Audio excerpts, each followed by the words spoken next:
Hey you guys, it's Teresa and welcome back to my channel. Today we're going to be talking about my November haul.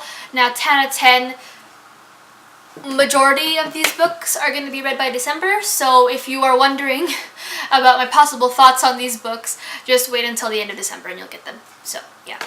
But the first book that I bought not the first, but one of the books that I bought in November is One Dark Throne by Kendara Blake, and this is the sequel to Three Dark Crowns, which follows these three sisters who have to kill each other to get the throne. Now, I don't really know what much I can say about that, but I've heard nothing but good about this one.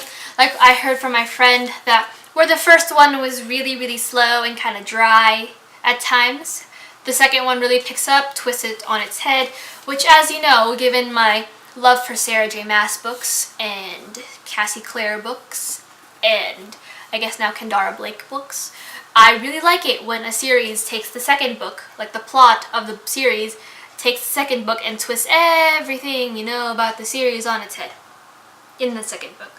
So, very okay with this possibility happening here. The next book on this list is one that I've been putting off for a while because my friend told me it was okay, probably not, like, probably would wait for the paperback, but I didn't because I'm weak. I am a weak thing. And that is A Court of Frost and Starlight by Sarah J. Maas. Now this is, I believe, the collection of short stories, maybe, or like a novella of sorts. I think it's a novella. Yes, it's a novella of, there's another book. Okay, a novella continuing on with the A Court of Thorn and Roses series. Now this follows the events after A Court of Wings and Ruin, where Feyre is dealing with the winter solstice at the first time as the High Queen, the High Lady of the court, and I can't give away too much. I can't really explain which High Lady of the court she becomes unless you haven't read the books yet, or it's going to be really confusing for you, but yeah. It also deals a lot with like drama and all that fun stuff, and I'm staring at the sneak peek for the next series. So I don't know.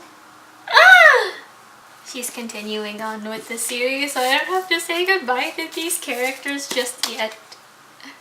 Oh, not gonna lie though, I am Sarah J. Maas as an author because I too write canonically accurate fan fiction about my own characters to help me, you know, develop them. But really, it's just me writing fan fiction. But it does happen in the universe and in the timeline. It's still just fan fiction. Oh, I'm gonna really enjoy this book. I don't want to put it down now. The next book that I bought in November is one that I wasn't really thinking about picking up, but I saw it and everyone like raves about it.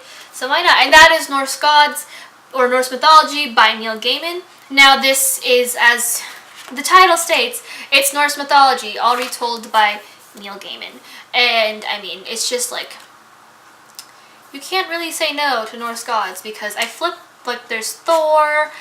Like, I know my stuff about Greek gods. Like, 90%, we'll dumb it down to 85, of Greek gods and, like, those retellings, so I need to read more of those.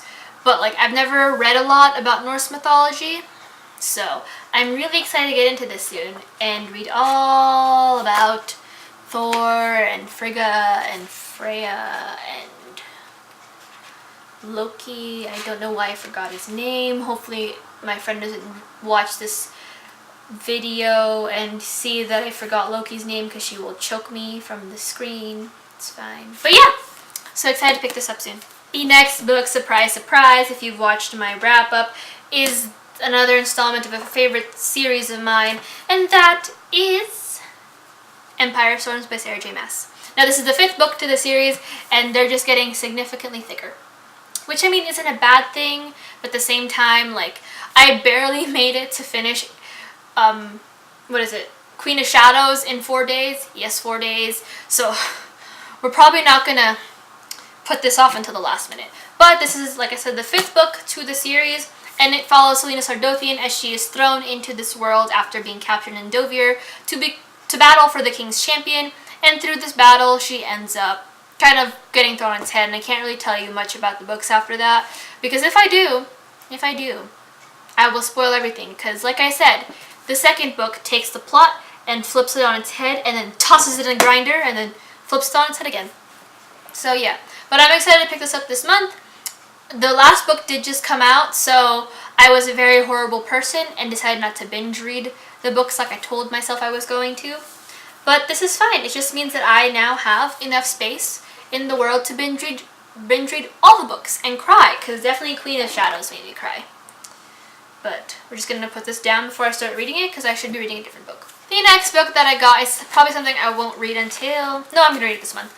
And that is Percy Jackson and the Sea of Monsters by Rick Riordan. This follows Percy Jackson as he is a demigod. If you guys don't know the plot of the first book, it's been a long time. I feel like it's like Harry Potter, where you just know the plot at this point. But this is the sequel to the second book to the Percy Jackson and the Olympian series. And it follows Percy Jackson in the 7th grade, I believe the year after the events of the first book.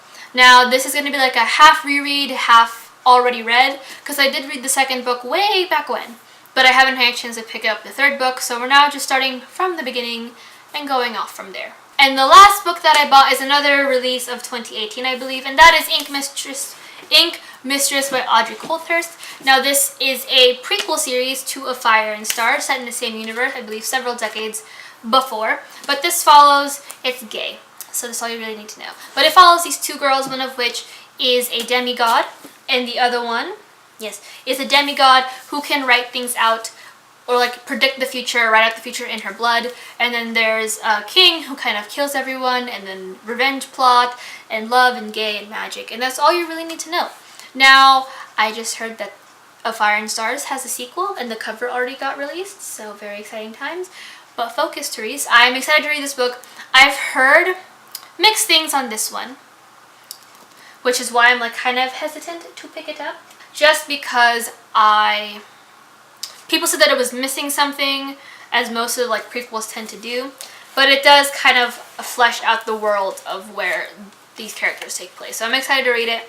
My sister's been bugging me to buy this book for a while because she read A Fire and Stars and wants to read more of the world, but you know, she gets to read this once I'm done with it in December. But that is it for my November haul. Not a huge haul this month, but still a haul. I do, like I said, plan on reading the majority of these books in December. So if you have a book that you want me to do a review on, a book of the week on, a series review on, if that's possible, or something or other, leave those down below. I would love to hear your thoughts. If you have any books that you want me to pick up in December, I know Queen of Air and Darkness is coming out on the 4th, but I don't get paid until the 5th, so I can't buy the book because I'm really, really broke.